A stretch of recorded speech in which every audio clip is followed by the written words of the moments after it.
Muito bem, na aula passada nós estudamos os fatores que favorecem o parasitismo. Na aula de hoje nós vamos focar nas adaptações dos parasitos e o que eles fazem ao entrar no corpo de um hospedeiro. Para tanto, nós vamos estudar os fatores que favorecem a existência de doenças parasitárias, os mecanismos de transmissão dos parasitos e os tipos de adaptações necessárias para os parasitos sobreviverem ao corpo de um novo hospedeiro. Vamos para a aula. Fala meu querido, fala minha querida, prazer, meu nome é Luiz e antes de mais nada, dá aquela desparasitada no botão de se inscrever aí, pega o vídeo, manda para aquele amigo, para aquela amiga que está estudando parasitologia e vamos aprender todo mundo junto, fechou?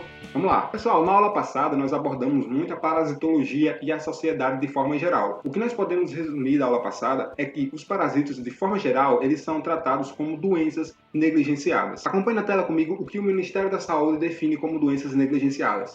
Doenças negligenciadas são doenças tratáveis e curáveis que afetam principalmente populações com poucos recursos financeiros que, justamente por isso, não despertam o interesse da indústria farmacêutica. Aqui nós podemos perceber que a indústria, de certa forma, ela dita muito sobre a permanência ou não de determinadas doenças em uma população. Só que, naturalmente, existem também outros fatores que favorecem, nesse caso, a permanência de doenças parasitárias. E aqui nós vamos abordar os fatores que são inerentes dos parasitos, bem como os fatores que são inerentes do hospedeiro. Acompanhe comigo na tela. Quando a gente aborda os fatores inerentes aos parasitos, significa dizer que as características próprias dos parasitos influenciam de forma direta na manifestação clínica de determinada doença. Acompanhe comigo esses exemplos. Um dos fatores inerentes aos parasitos é a carga parasitária. No exemplo do Ascaris lumbricoides no intestino, a depender da quantidade de parasitos no intestino de determinado hospedeiro, essa infecção ela pode ser fatal ou não, obstruindo o intestino de uma criança, por exemplo. A localização do parasito ela também é muito importante, como por exemplo, larvas de Taenia solium no encéfalo de um hospedeiro. Quando a Taenia está presente, por exemplo, no tecido muscular, ela é muito menos danosa do que quando ela está presente no tecido cerebral. O terceiro fator aqui diz respeito ao tamanho do parasito. No exemplo da Taenia sagiata, ela possui aproximadamente 8 metros de comprimento. Imagine 8 metros de comprimento dentro do intestino de uma criança e o parasito absorvendo os nutrientes de forma direta dessa criança. De certa forma, é muito danoso para esse hospedeiro. Outro fator que é inerente ao parasito é a virulência. Se o parasito ele vai ser virulento ou não, depende muito da espécie desse parasito. Por exemplo, no caso da leishmania infanto, o indivíduo parasitado, ele pode desenvolver a forma mais grave de leishmaniose, que é a leishmaniose visceral. No entanto, se o indivíduo está parasitado com a leishmania amazonensis, essa virulência ela será diferente da leishmania infanto. Nesse caso, o indivíduo não desenvolve a leishmaniose visceral. Ele pode desenvolver a leishmaniose tegumentar, por exemplo. E o metabolismo, de certa forma, ele está intrínseco em todos esses fatores inerentes aos parasitos que foram citados acima. Assim como os fatores inerentes aos parasitos ditam se o indivíduo irá desenvolver ou não determinada doença,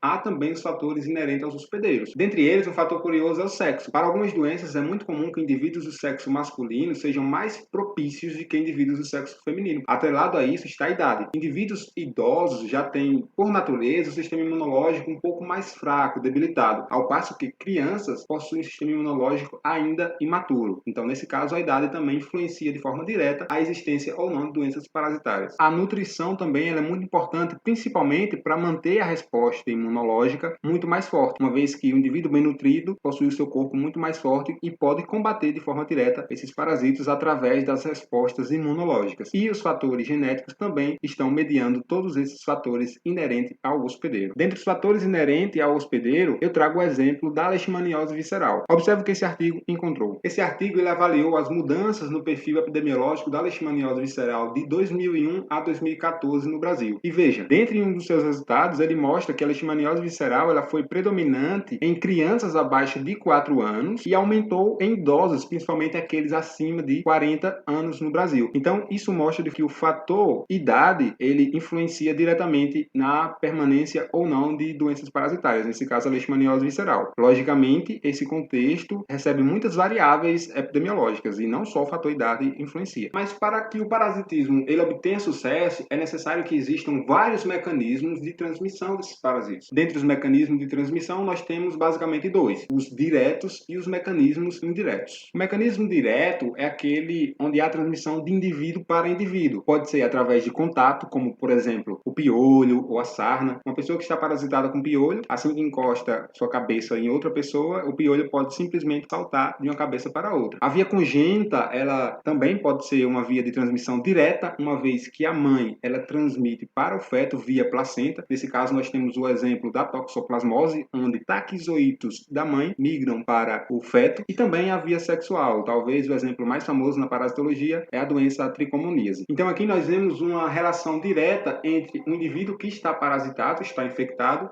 se relacionando com o indivíduo que está saudável, e nesse momento o parasito ele se aproveita dessa oportunidade e migra de um hospedeiro para outro. Mas são nos mecanismos de transmissão indireto onde se encontram as principais parasitoses. Dentre a transmissão indireta, os artrópodes eles participam de forma muito intensa nessa transmissão, sendo vetor mecânico ou sendo vetor biológico. No caso do vetor mecânico, o parasito apenas utiliza esse vetor para ser transmitido de uma região para outra. É o exemplo da mosca, onde ela pousa em determinada região infectada e leva junto ao seu corpo, às suas patas, ovos de determinado verme. E assim que ela pousa num alimento, por exemplo, o indivíduo, ao se alimentar dessa comida, adquire o parasito. Então, na transmissão indireta via vetor mecânico, o parasito pode viver independente desse vetor. Mas no mecanismo de transmissão indireta, no caso do vetor biológico, o parasito ele necessita obrigatoriamente ter interação com esse vetor. Por exemplo, na doença de Chagas, o parasito obrigatoriamente desenvolve parte do seu ciclo no intestino do triatomínio. Se o triatomínio não está presente, o parasito não tem como se desenvolver. Então, no caso do vetor biológico, o parasito ele obrigatoriamente interage com esse vetor e interage com o hospedeiro humano. E outros mecanismos de transmissão muito famosos é através da água, do ar ou do solo. Nesse caso, encontra-se a maioria das doenças gastrointestinais, como a amebíase ou giardíase, por exemplo. E o último meio de transmissão indireta, que geralmente as pessoas não dão muita atenção, são as fomites, como por exemplo pentes, onde um indivíduo está infectado, ele utiliza essa ferramenta e ao compartilhar essa ferramenta, seja pente, seja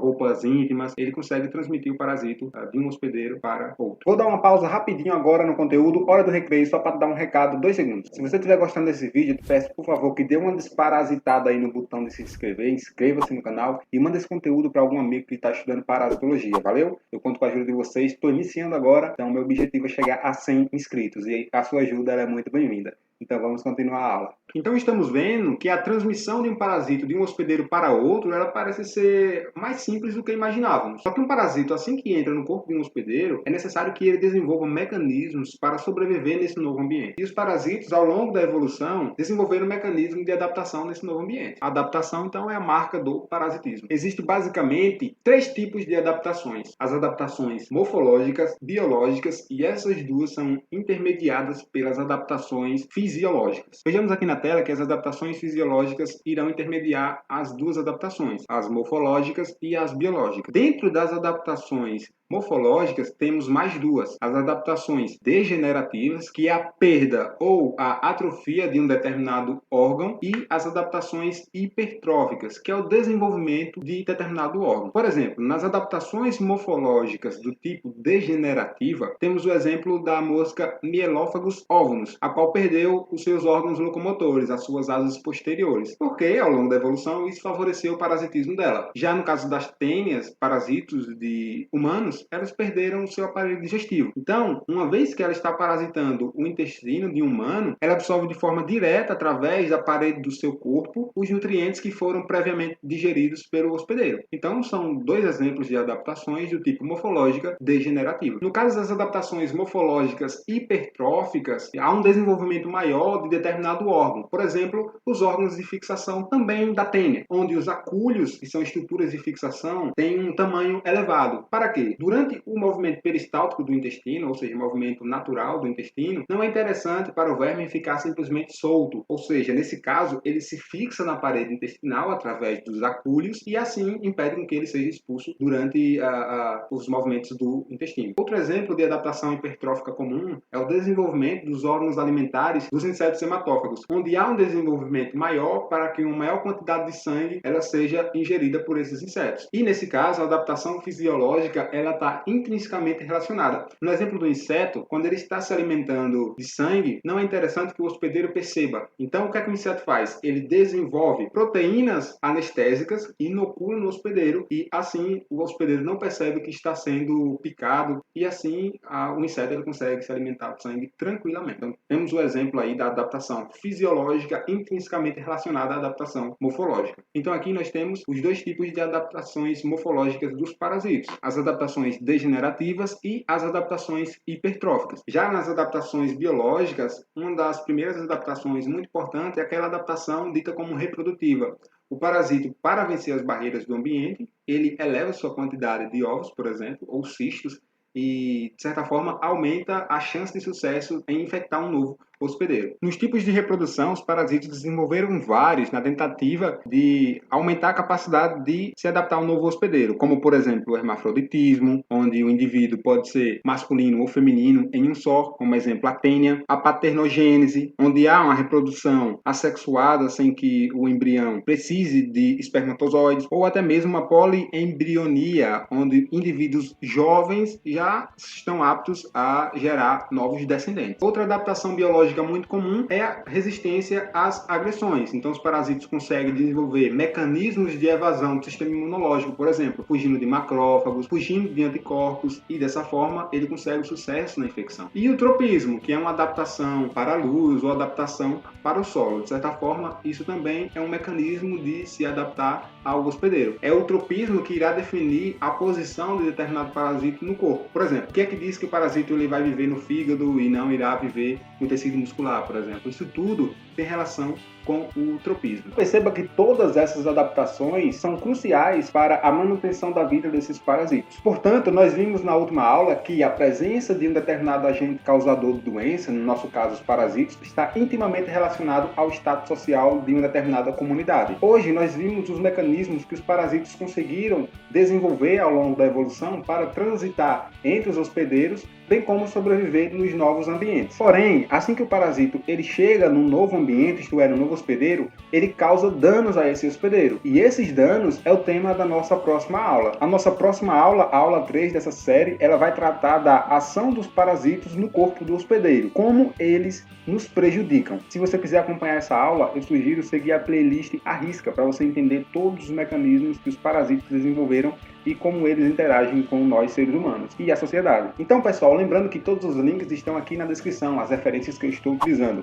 Eu te peço mais uma vez que você clique no gostei, que você compartilhe, que você comente esse vídeo, me dê sugestões e que você principalmente se inscreva no canal. Estou começando agora e a ajuda de vocês é muito importante para que eu possa chegar aos 100 inscritos. Fechou? Meu nome é Luiz, me siga aqui nas redes sociais, está aqui desse lado, da última vez eu botei aqui embaixo. Me siga nas redes sociais e pode entrar em contato comigo para a gente conversar. Valeu, abraço, até a próxima aula. Tchau!